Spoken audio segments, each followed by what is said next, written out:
Welcome to another edition of your Focus-Driven Day with your podcaster, Lyman Montgomery, the #1 focus acceleration coach in the world. Hey, welcome to another edition of your Focus-Driven Day podcast. I'm your podcaster, Lyman Montgomery. We've been talking about establishing core values and why core values matter to you, to your employees, but more importantly, why core values matter to your customers and or clients. You see, today we're going to talk about sustainable practices.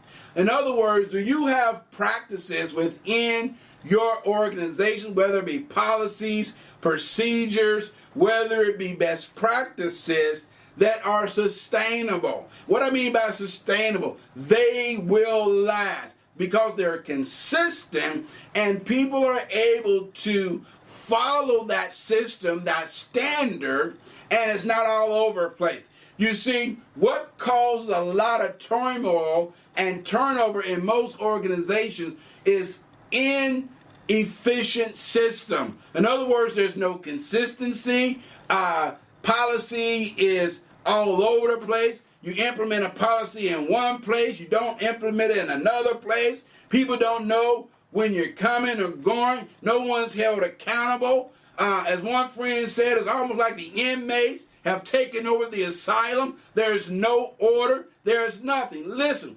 employees need a sense of order. They need a sense of direction.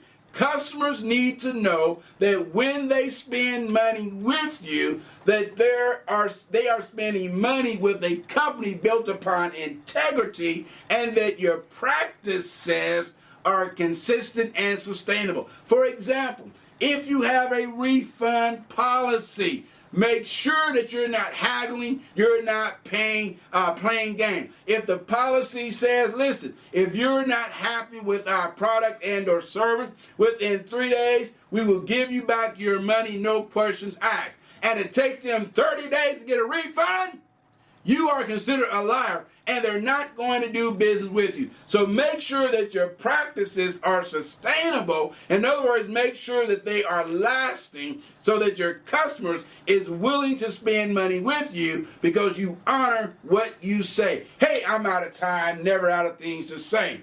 Do me a favor, stay focused, my friend, and we'll see you here again for another edition of your Focus-Driven Day with your podcaster, Lyman Montgomery.